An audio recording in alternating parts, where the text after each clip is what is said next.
Like many of Africa's predators, wild dogs are unfortunately an endangered species.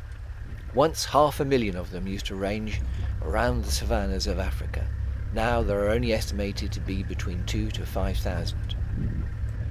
Seeing these very rare animals is a privilege. But Mana Pools in Zimbabwe is one of the best places in Africa to find them. We started our search at Kanga camp, located about 60 kilometers south of the Zambezi River.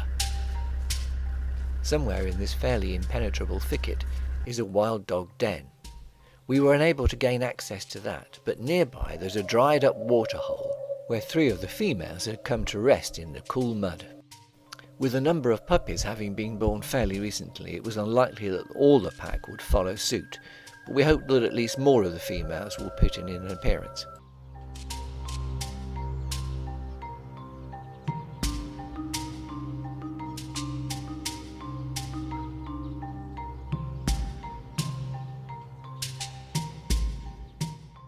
Eventually, with the light fading fairly quickly, the other 4 females did arrive.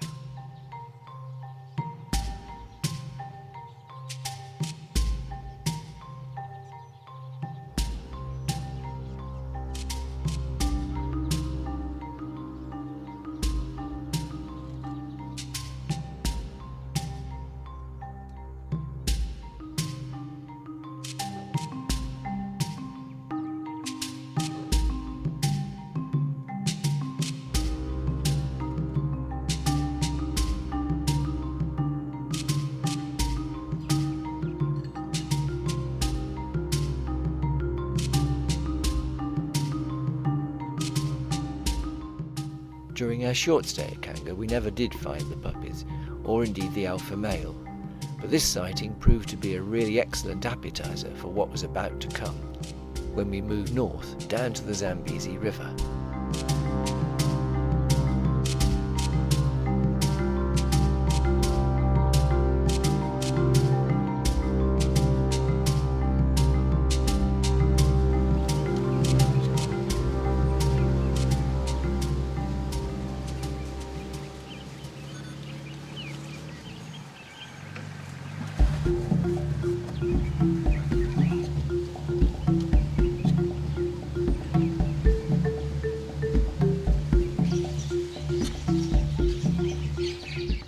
After our short stay at Kanga, we've now moved north to Vundu, which is located in Mana Pools, right on the Zambezi River. Mana was created a UNESCO World Heritage Site in 1984, and no wonder it's a beautiful park covering more than 800 square miles. It has several packs of dogs whose range covers some of the Mana territory, but we were particularly lucky in seeing the Kasanga pack here, which comprised 13 females and had 10 pups born in May 2016.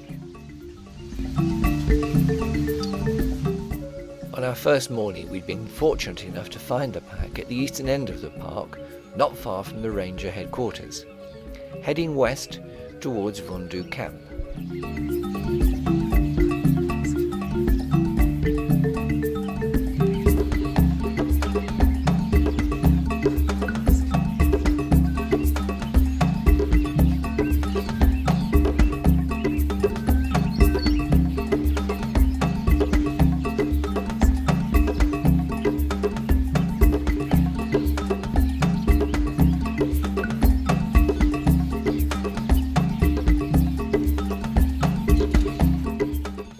Unfortunately, the arrival of the elephants drove the dogs off the road and further into the thicket where we couldn't reach them.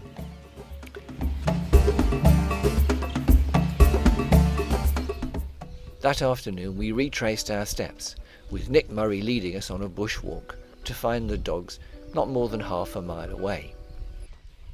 Nick is the owner of Vundu Camp and a real expert on the wild dogs and their behaviours.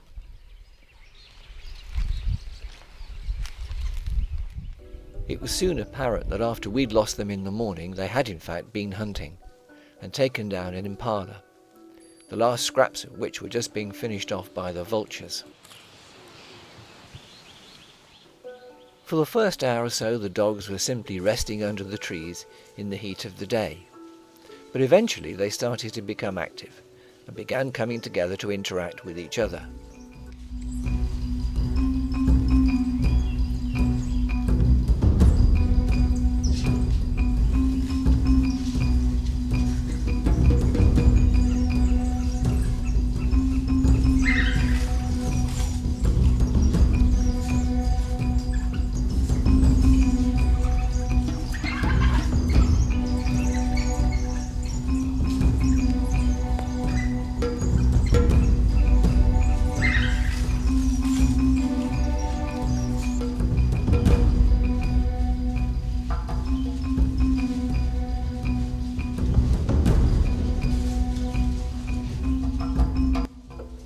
By late afternoon, as the heat of the day was wearing off, the pack had reformed and was starting to look as if they might go hunting. And with the truck still some distance away, we decided to follow on foot.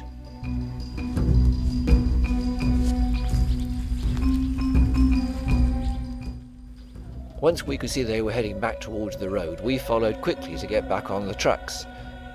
Although we were following the puppies, the lead females up ahead had spotted a group of Impala and had broken into them, chasing in all directions to cause chaos.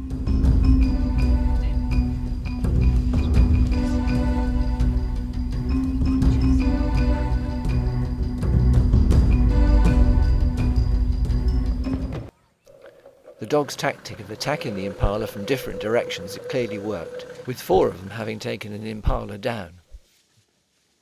So voracious are the dogs in their desire to consume the meat, by the time we got there, literally a couple of minutes later, the animal was barely recognisable.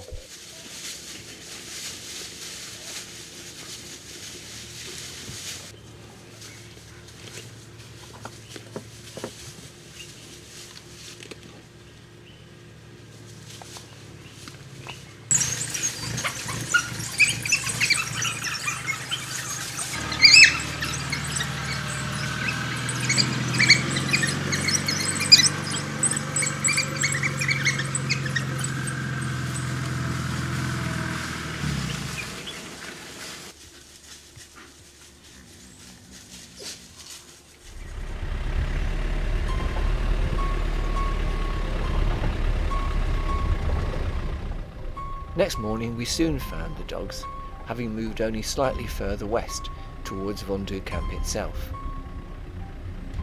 They were in a nice open area, not far from an airstrip which is used for anti-poaching patrols, tracking down towards the river. And since the Impala they'd killed the previous night was hardly likely to suffice for the whole pack, there was a strong possibility that we might see them hunting again.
Sure enough, while the puppies were content to play, the adults had some more serious business in mind.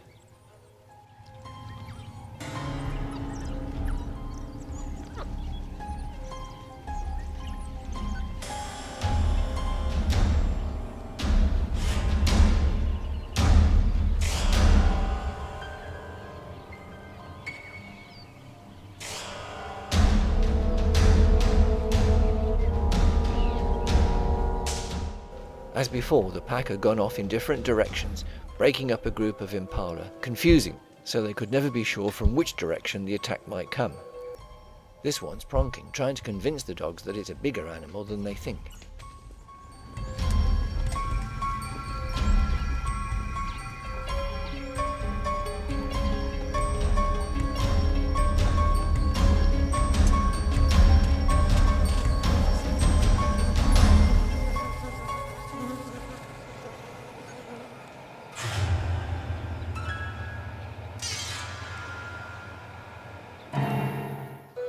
dogs are renowned for their stamina and being relentless hunters. As these two lead dogs begin to tire, so others run in from the right-hand side to take over.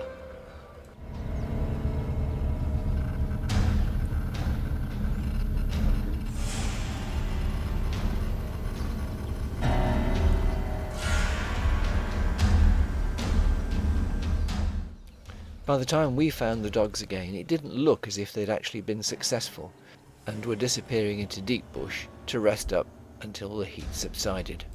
In fact, it was almost dark before they reappeared at all. Having previously been hunting morning and night, now with the full moon they could take full advantage of their superior eyesight and hunt at the dead of night.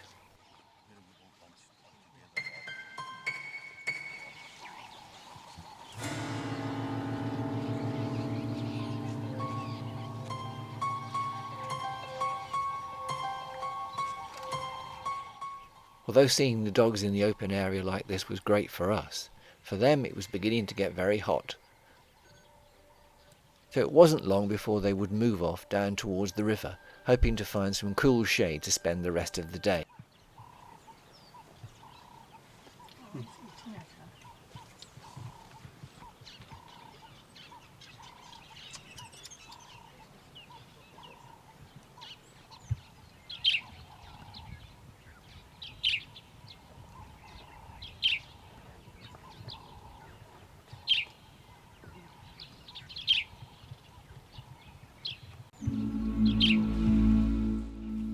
On a bush walk that afternoon, it wasn't long before we found them hiding in some deep thicket.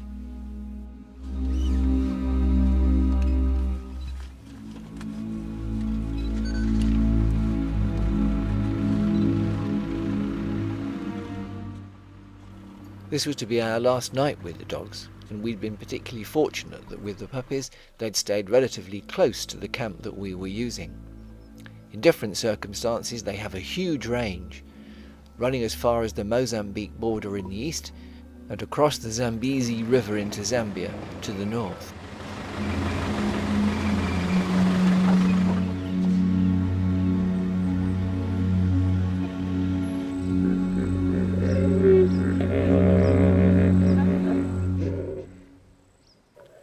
Whilst there was no doubt for us the wild dogs had been the star attraction, Mana Pools is such a beautiful place. It still has a lot to offer besides. Regrettably though, it has been the subject of extensive poaching over the years. In 2001 there were approximately 19,000 elephants in the park. Now that number has dropped to nearly 11,500.